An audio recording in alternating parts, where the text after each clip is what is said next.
नमस्कार मंडळी, लग्नानंतर होईलच प्रेम या मालिकेच्या पुढील भागात आपल्याला असं पाहायला मिळणार आहे की नंदिनी ही सर्वांसमोर काव्याला ओरडते।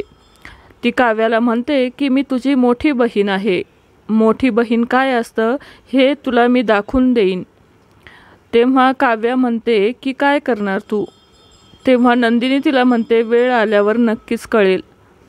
नंतर नंदिनी काव्याला म्हणते ज्याप्रमाणे तू पारशी बोलते, त्याच्याशी वागते, ते इथे कोणालाही आवडत नाहीये।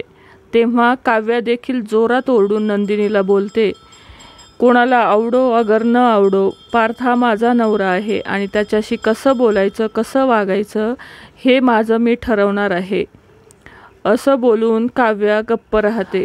काव्याने सर्वांसमोर पार्थचा नवरा म्हणून स्वीकार केल्याने पार्थ हा खूपच आनंदी होतो आणि नंदिनीलाही खूप आनंद होतो।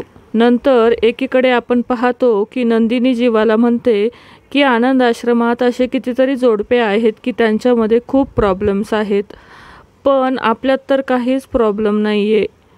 फक्त आपल्यात संवाद नाही आहे। संवाद असणे हे नवरा बायकोमध्ये किती महत्त्वाचे असते हे माहीत आहे का तुम्हाला? एक वेळ नवरा बायकोमध्ये प्रेम नसले तरी चालेल, पण संवाद हवा, असं म्हणून नंदिनी जीवाची कानउघडणी करते। तेव्हा जीवा काहीच बोलत नाही, नंदिनीकडे पाहत राहतो। तर येणाऱ्या भागात नंदिनी जीवा यांच्यामध्ये संवाद वाढेल का हे पाहणं महत्त्वाचं असणार आहे। लग्नानंतर होईलच प्रेम या मालिकेच्या अपडेट जाणून घेण्यासाठी आपल्या चॅनलला नक्की सबस्क्राईब करा। धन्यवाद।